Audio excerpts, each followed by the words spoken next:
Hi friends, welcome. I professor Abhijit Deshmukh. मागील व्हिडिओमध्ये आपण थर्ड चॅप्टर भाग 1 मध्ये सहकारी संस्थेचा आयुक्त निबंधक यांची भूमिका याचं सविस्तर विश्लेषण केलेलं आहे. या व्हिडिओमध्ये आपण भाग 2 मध्ये सहकारी संस्थेचा आयुक्त निबंधक यांची कार्य याचं सविस्तर विश्लेषण करणार आहोत. तर चला स्टार्ट करूया. सहकार आयुक्त निबंधकाची कार्य हे 3 विभागामध्ये विभागलेले असतात. अ वैधानिक कार्य, ब विकासात्मक कार्य आणि क नियंत्रणात्मक कार्य. हे तिन्ही कार्य अभ्यासाच्या दृष्टिकोनातून महत्त्वाचे आणि पेपरला सुद्धा वारंवार विचारले जातात. त्यामुळे हा पोर्शन MP आहे. हे स्टार्ट करण्याआधी आपण थोडक्यात माहिती बघू. सहकार आयुक्त व निबंधक हे सहकारी क्षेत्राचे सर्वोच्च अधिकारी असतात. सहकारी संस्था कायदा आणि नियम यानुसार निबंधकाला विशिष्ट प्रकारची कार्य करावी लागतात. निबंधक हे सहकारी संस्थातील पदसिद्ध अधिकारी असल्यामुळे सहकारी चळवळीचा विकास करणे व त्या चळवळीस योग्य दिशा मिळवून देणे हे निबंधकाचे महत्त्वाचे कार्य असते. या माहितीच्या आधारे आपण वैधानिक कार्य याचं सविस्तर विश्लेषण करू. नंबर 1, नोंदणी करणे. निबंधक हे सहकारी संस्थेची नोंदणी करण्याचे महत्त्वाचे कार्य करत असतात. जेव्हा एखादी संस्था नोंदणीसाठी निबंधकाकडे अर्ज करतो, अशा वेळी निबंधक अर्जासोबत जोडलेल्या सर्व कागदपत्रांची तपासणी करून संस्थेने सर्व कायदेशीर बाबी पूर्ण केल्याची खात्री पडल्यास अशा संस्थेची नोंदणी आपल्या कार्यालयीन नोंदणी पुस्तकात म्हणजे त्यांच्याकडचं नोंदणी पुस्तक ब यामध्ये नोंद करत असतो. त्या संस्थेला नोंदणीचा पुरावा म्हणून नोंदणी पत्र प्रमाणपत्र देण्यात येतात. नेक्स्ट, पोटनियमांना मंजुरी देणे. पोटनियम म्हणजे सहकारी संस्थेची नियमावली जी असतात त्याला मंजुरी देणे. पोटनियमाला उपविधी असे सुद्धा म्हटले जातात. सहकारी संस्थेच्या नोंदणीच्या वेळी नोंदणी अर्जासोबत पोटनियमांच्या 4 प्रती जोडणे आवश्यक असते. जसे की संस्थेच्या कारभाराचे स्वरूप, समितीची निवड, कर्ज देण्याघेण्याबाबतच्या पद्धती, हिशेब पद्धती इत्यादी बाबतचे नियम पोटनियमात दिलेले असतात. निबंधक पोटनियम सहकारी कायद्याला धरून असल्याची खात्री करून त्यास मान्यता देतो. गरज भासल्यास त्यात सुधारणा सुचवून पोटनियमांना मान्यता देतात. तसेच काही कारणास्तव संस्थेने पोटनियमात बदल केले असल्यास ते पोटनियम कायद्यानुसार असल्याची खात्री करून त्यास मान्यता देण्याचे कार्य हे निबंधकाला करणे आवश्यक असते. त्यानंतर थर्ड, नोंदणी दाखला मिळवणे. जेव्हा सहकारी संस्थेची नोंदणी पूर्ण होते तेव्हा नोंदणी दाखला मिळवणे आवश्यक असते. सहकारी संस्थेची नोंदणी झाल्यानंतर व पोटनियमांना मंजुरी दिल्यानंतरच सहकार आयुक्त व निबंधक सहकारी संस्थेला नोंदणी दाखला देत असतो. या दाखल्याला प्रमाणपत्र असे म्हणतात. सहकार आयुक्त व निबंधकाची सही व शिक्का त्या प्रमाणपत्रावर असतो. हे प्रमाणपत्र संस्थेची नोंदणी झाल्याचा कायदेशीर पुरावा असतो. त्यानंतर नेक्स्ट, सभासदत्वास मंजुरी देणे. सहकारी संस्थेचे सभासदत्व हे सर्वांसाठी खुले व ऐच्छिक असते. त्यामुळे एखादा सहकारी संस्था एखाद्या व्यक्तीचे सभासदत्व नाकारीत असेल व ती व्यक्ती सभासद होण्यास पात्र असेल तर अशा व्यक्तीला सभासदत्व देण्याचे कार्य हे सुद्धा निबंधक चांगल्या प्रकारे पार पाडत असतो. नेक्स्ट, संस्थांचे वर्गीकरण. निबंधकाला सहकारी संस्थेचे वर्गीकरण करण्याचा अधिकार असतो. जसे की सहकारी संस्थेचे उद्देश, कार्य व व्यवसायानुसार वर्गीकरण केले जात असतात. उदाहरणार्थ, कृषी संस्था, कृषी सहकारी संस्था असेल किंवा पणन संस्था असेल किंवा उपभोक्ता संस्था असेल किंवा सहकारी बँका असेल, या सर्वसामान्य सहकारी संस्थांना जसे की गृहनिर्माण संस्था असेल किंवा मग प्रक्रिया सहकारी संस्था असेल, अशा संस्थाला निबंधक योग्य वाटल्यास संस्थेला एका वर्गातून दुसऱ्या वर्गात अथवा उपवर्गात समाविष्ट करण्याचा अधिकार सुद्धा हा निबंधकालाच असतो. नेक्स्ट, सभांचे आयोजन करणे. सहकारी संस्थांना महाराष्ट्र सहकारी संस्था कायद्यानुसार सभा घेणे बंधनकारक आहे.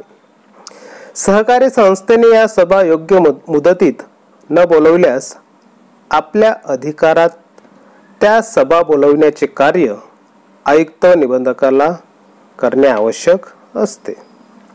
तसेच आवश्यकता असल्यास अधिमंडळाची विशेष सभा बोलविण्याचे कार्यही हे सहकार आयुक्त व निबंधकाला करणे आवश्यक असते. नेक्स्ट, संस्थेच्या निधीची गुंतवणूक. सहकारी संस्थांना दरवर्षी नफ्याचा विशिष्ट भाग हा राखीव निधीच्या स्वरूपात ठेवावा लागतो. सहकारी संस्थेला राखीव निधीच्या गुंतवणुकीकरिता निबंधक मान्यता देतो.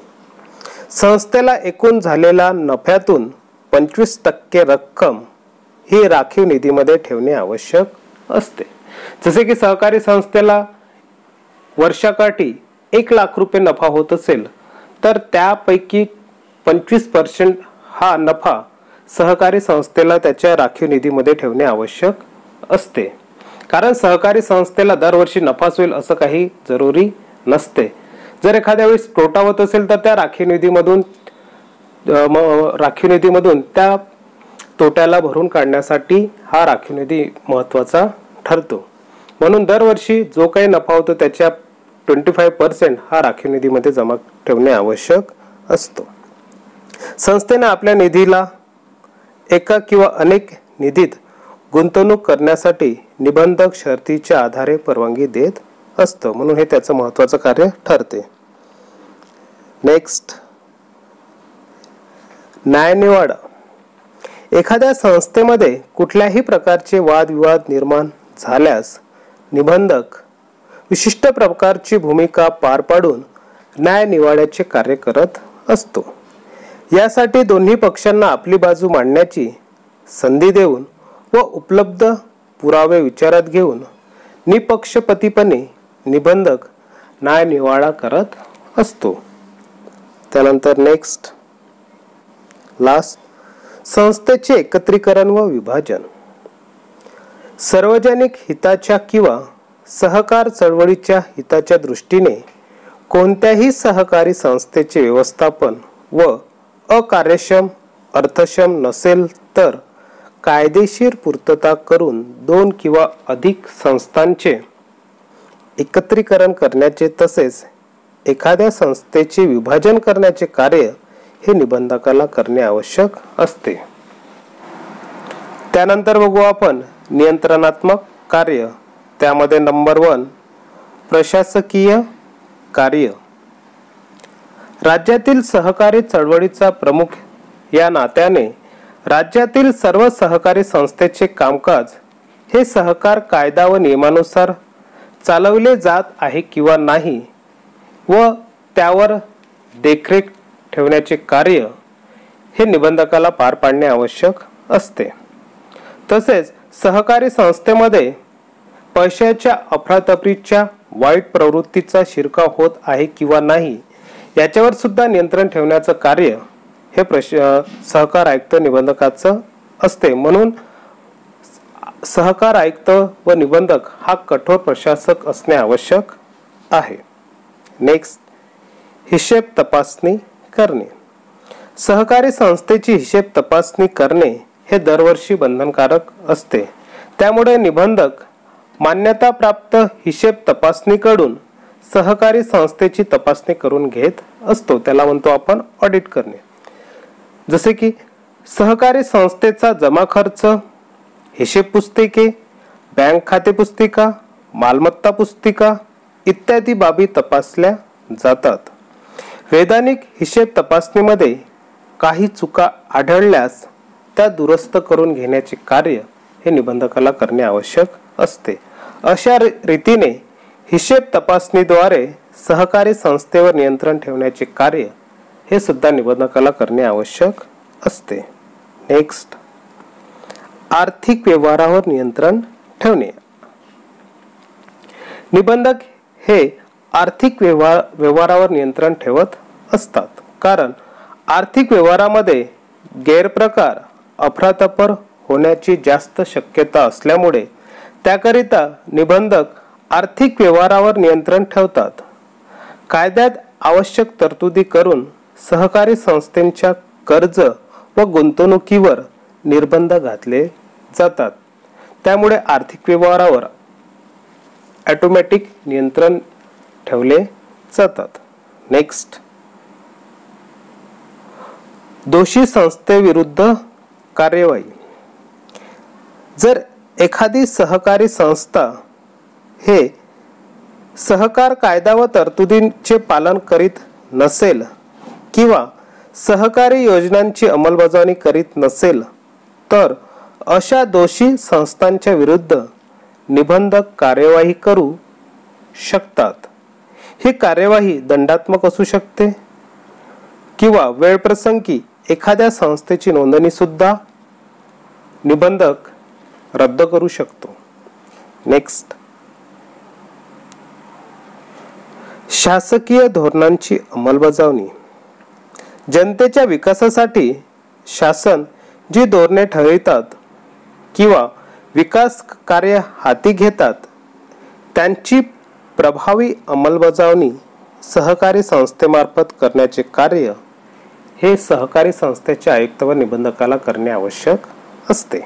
त्यानंतर क, विकासात्मक कार्य. त्यामध्ये नंबर 1, सहकारी क्षेत्राचे नेतृत्व. राज्यातील सहकारी संस्थांचे नेतृत्व करण्याचे कार्य हे सहकार आयुक्त व निबंधकाला करणे आवश्यक असते. राज्यातील सर्व सहकारी संस्थांची देखभाल हा सहकार आयुक्त व निबंधक करतो. त्याचप्रमाणे त्यांना मार्गदर्शन व मदत सुद्धा करतो. एक चांगला नेता ज्याप्रमाणे आपल्या लोकांना विकासाच्या मार्गावर पुढे नेतो त्याचप्रमाणे सहकार आयुक्त व निबंधक हा सुद्धा सहकारी क्षेत्राचे नेतृत्व करून सर्व सहकारी संस्थांना विकासाच्या मार्गावर नेत असतो. नेक्स्ट, सहकारी क्षेत्राला मार्गदर्शन. सहकारी संस्थांना आपला कारभार चालविताना अनेक समस्या येतात. अशा समस्येचे वेळीच निराकरण करण्याकरिता सहकारी संस्थांना मोलाचे मार्गदर्शन करण्याचे कार्य आयुक्त व निबंधकाला करणे आवश्यक असते. तसेच सहकारी संस्थेच्या कारभार व्यवस्थित चालवण्याकरिता देखील योग्य मदत हा सहकार आयुक्त निबंधक करत असतो. नेक्स्ट, सहकारी संस्थांना तांत्रिक मार्गदर्शन. तांत्रिक म्हणजे टेक्निकल मार्गदर्शन करणे. सहकारी संस्थांना बरेच वेळा तांत्रिक मार्गदर्शनाची गरज भासते, जसे की संस्थेची नोंदणी कशी करणे, हिशेब तपासणी, सभांचे आयोजन कशा पद्धतीने करणे, अध्यक्ष व्यवस्थापन समिती इत्यादी बाबतच्या अधिकाराबाबत तांत्रिक सल्ल्याची गरज असते. अशा वेळी योग्य तांत्रिक सल्ला देऊन सहकारी संस्थांना विकासाच्या मार्गावर नेण्याचे कार्य हे सहकार आयुक्त व निबंधक करत असतो. नेक्स्ट, सहकारी संस्थांना आर्थिक मदत. सहकारी संस्था या आर्थिकदृष्ट्या दुर्बल व गरीब व्यक्तींनी स्थापन केलेल्या असतात. त्यामुळे अपुरे भांडवल ही त्यांची मुख्य समस्या असते. अशा वेळी निबंधक व आयुक्त दुर्बल संस्थांना आर्थिक मदत करण्याचे कार्य करत असतो. सहकारी संस्थेच्या विकासाकरिता देखील आर्थिक सहाय्य आवश्यक असते। अशा वेळी सहकार आयुक्त मदत, सहकारी क्षेत्र किंवा बँकांकडून मदत मिळवून देण्याचे कार्य हे निबंधकाला करणे आवश्यक असते। त्यानंतर नेक्स्ट, कर्ज वसुलीला चालना।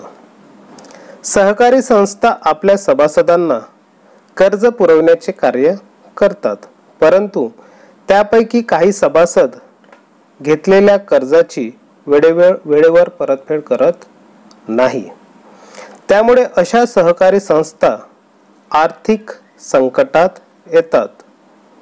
त्याकरिता सहकार आयुक्त व निबंधक वसुली अधिकारी नेमून अशा संस्थेच्या कर्जवसुलीस चालना देतात व पर्यायाने सहकारी संस्थेला आर्थिक संकटातून बाहेर काढण्यासाठी एक योग्य मार्ग सुचवत असतो। लास्ट, सभासदांना शिक्षण व प्रशिक्षण। संस्थेतील बहुतेक सभासदांना संस्थेच्या कामकाजाची माहिती नसते। त्यामुळे सहकारी संस्थेची माहिती व संस्था चालविण्याचे संपूर्ण ज्ञान त्यांना नसते। अशा वेळी आयुक्त व निबंधक सभासदांना शिक्षण व प्रशिक्षणाची व्यवस्था करून देतात। त्या दृष्टीने प्रशिक्षण शिबिरे आयोजन करणे, कार्यशाळा, सेमिनारचं आयोजन करणे, परिसंवाद, त्यानंतर योग्य मार्गदर्शकांना बोलवून मार्गदर्शन करणे, अशा प्रकारचे आयोजन करून सहकारी संस्थांना योग्य प्रशिक्षण देण्याचे कार्य हे सहकार आयुक्तांनी निबंधकाला करणे आवश्यक आहे। तर हे झालेले आहे सहकारी संस्थेच्या आयुक्त निबंधकाची कार्य। तर विद्यार्थी मित्रांनो, पुन्हा भेटूया नवीन व्हिडिओमध्ये।